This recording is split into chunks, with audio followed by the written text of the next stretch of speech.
Hi there! You know that on YouTube there are a lot of videos that compare the two Mechacord casters that are Lappland Outer and Goldenglow. This is a gacha game, so you guys will compare operators as naturally as you breathe. But oftentimes when that question is directed to me on my live streams, I'll just tell my viewers, if you've got both of them, why don't you just use both of them? There is no need for you to just use one. And the thing is, having this duo in my account has become my favorite way to clear literally most or if not every content in the game. If you're someone who is lazy, you don't really want to think, you might say Wizardell is the answer. I beg to differ though. I think Lappland Outer and Goldenglow is a lot more interesting and maybe even sustainable to clear many of the stages in the game. Let me show you in this video why I love this duo so much and how I'm supporting them as well. Let's quickly cover what their differences are, and for the sake of this video, we're only talking about their global skills, so Lappland skill 3 and Goldenglow skill 3, because that's the core of what the lazy squad is. Damage. In most situations, Lappland would win. Both of them scale up their attack by 80%, but Lappland has the ability to inflict AoE arts damage for anyone around her drones, and she also has higher drone damage by 10% and has one additional drone compared to Goldenglow. Also, when enemies are within Lappland's range, she will still attack the enemies, but for Goldenglow, even if they are within her range, she will not hit them at all, so you're losing one source of damage. Goldenglow has a chance of exploding drones, which deal a big amount of arts damage. But because Lappland has a more consistent overall arts damage, she will still end up performing better. When the resistance of the enemies are higher, Goldenglow will end up performing better than Lappland. This is because she can ignore the resistance of the enemies. If this said enemy is within Lappland's range, the damage that the two of them deal could be about the same. If they're not within Lappland's range, then you might see Goldenglow performing better. Spillover Damage. As mentioned, Lappland has the ability to cast AoE arts damage for anyone around her drone. You can see the area of effect denoted by the black ring on the floor of the enemies. But this AoE damage does not stack, so if all the drones are onto the same enemy, they still receive the same amount of AoE arts damage. It's not necessarily a bad thing because it's still very strong. But for Goldenglow, there is stacking abilities, where the exploding drones are all individual. So if they all choose to explode at the same time, there is a big amount of arts damage. If the enemies are scattered all across the map, then the amount of spillover damage will be greater for Lappland, because again, there is like many different arts damage zones. But if the enemies are congregating within the same space, like a single tile, you might end up seeing Lappland and Goldenglow perform about the same. Especially if you have Goldenglow on mod 3, the amount of explosions that will occur and the damage will be kind of equivalent to how Lappland deals that AoE arts damage. We spoke of higher resistance, but there's also the matter of higher ASPD for yourself. If you're playing certain game modes where your ASPD can increase, like for example integrated strategies, Goldenglow is going to outperform Lappland. The reason is that while Lappland's drones are attacking faster with the ASPD, Goldenglow's drones are also doing the same, and when that happens, the chance of the explosion is greatly increased. And as a result, with even more explosions happening, you can imagine that there's a big amount of bombing that keeps happening in the same zone. So Goldenglow will end up performing better at higher ASPD. Lappland's drones will attack faster, but they will also not scale with ASPD with regards to their movement speed, which is the time they take to jump from enemy to enemy. That will stay the same. Also, Lappland's AoE arts damage is applied every second, so it does not scale with ASPD. If you have increased attack, that will help the AoE arts damage, but that also helps all of the drones attack for either Goldenglow or Lappland. Utility. Lappland has way more utility than Goldenglow does. She can inflict fear whenever a drone first hits onto an enemy, which means that they will move away from where they are going to, and then they also have the ability to be silenced, and they also have movement speed down by 50%. Goldenglow doesn't have that much utility. The only thing she can do is to slow the enemies, and only for 0.5 seconds. In terms of movement speed down, slow is a technical 80% movement speed down, which is what Goldenglow is inflicting. But it is not a constant movement speed down.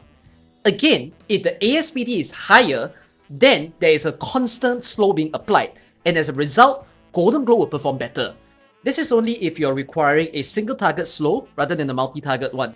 But in the regular ASPD, utility-wise, Lappland is always superior, just because of the amount of things that she can do onto the enemies. Target priority and switching. Lappland has a target priority that is special compared to most of the other units, where her drones will target whoever is closest to the drone itself. So when the drones first come out from her own self, the enemies that are closest towards her will get hit first. This will ignore any form of taunts that a shield guard or a tower might have. So whoever is closest gets attacked, and then those further away will become the next target. There are times that this will save you, and there are other times that you might not want this to happen because you want the enemies closest to the blue box to be killed first. In that case, that is what Goldenglow will be better at doing. Unlike Lappland, however, Goldenglow's weakness becomes Taunt. If there's any enemy that is more likely to be attacked, Goldenglow will focus the enemy before anyone else.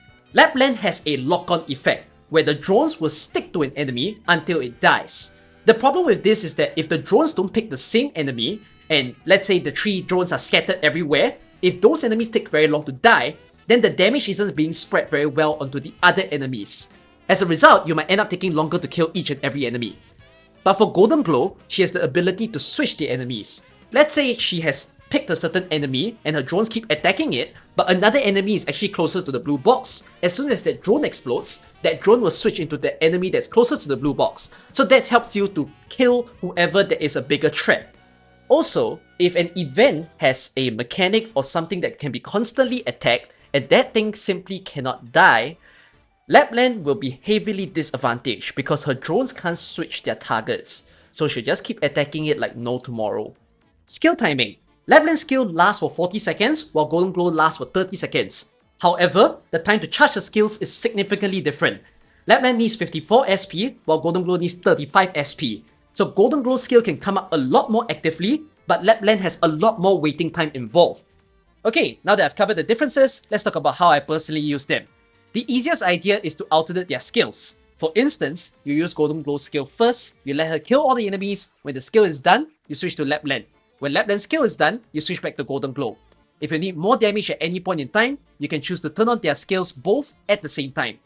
A downside to this alternating idea is that there will be a period of time where none of their skills can be active. This is because of Lappland's long skill cooldown.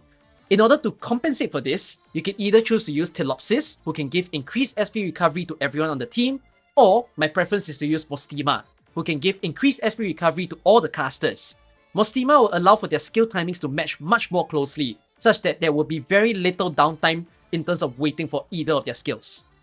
Mostima is also a lot more helpful because she's able to cast global movement speed down, which allows for more time for Lappland and Goldenglow to do the kills. I would also love to pair the two of them together with Skadi Outer or Aya, or both, because both of them can give significant attack up. Skadi Outer is able to buff everybody's attack, while Aya Fiella focuses on increasing the attack of casters. If I want their skills to pop up even more, another pairing that I love is to give them Stainless. Stainless on skill 2 is able to give them increased SP recovery, which again helps to use their skill a lot more actively. And that is the squad that I would use in order to clear a lot of the casual content, whether it's the normal stages, EX stages, or challenge mode.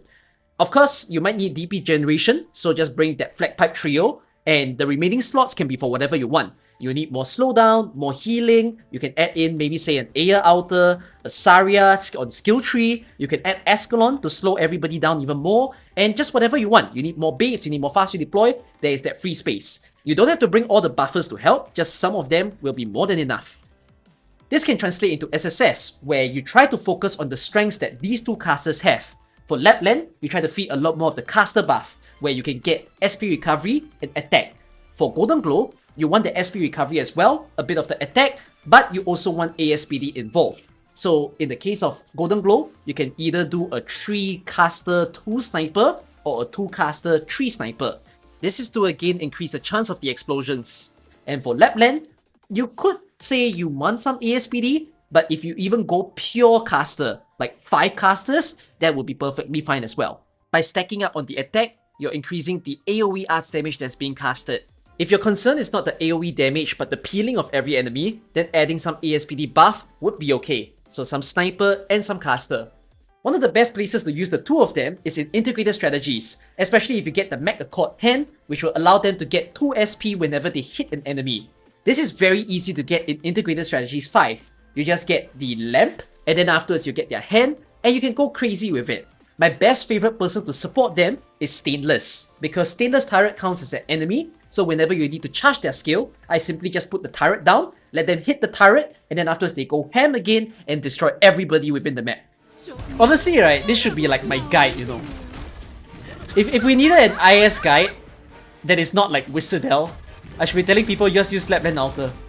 And that is my favorite squad to use within Arknights. There are many more squads that I could be teaching within my videos. Do you want to know what they are? Let me know down in the comments. I'll see you in the next one. Bye bye.